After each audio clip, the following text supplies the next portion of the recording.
Okay, so here we are. It's Sunday, March 22nd. Last week I made a mistake. I said February, and it's My Parents, episode 3. Hi, how are you? Who's that? That's me, your father. Big Daddy! Yeah. How are ya? Perfect.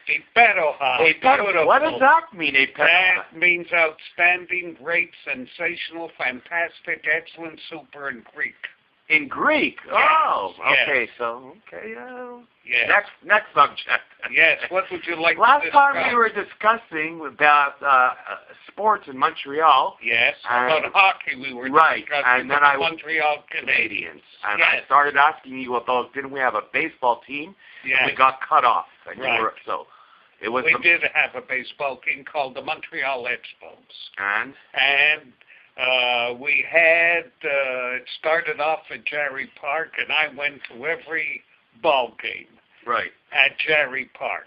Then they switched it to Olympic Stadium, and I went to practically every ball game at Olympic Stadium except the weekends, which I was home with my family.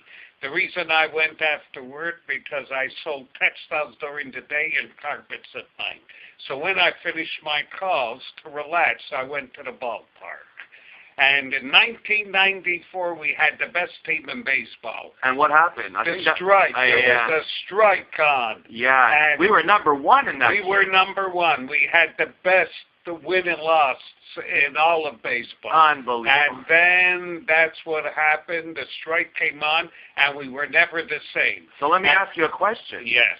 Or where are the Expos now? At Washington, D.C. They call themselves the Washington Nationals. They left Montreal? Yes. Why? Well, they didn't leave. The commissioner, Bud Selig, didn't like the Canadians. So he switched to Washington because they didn't have a national baseball league.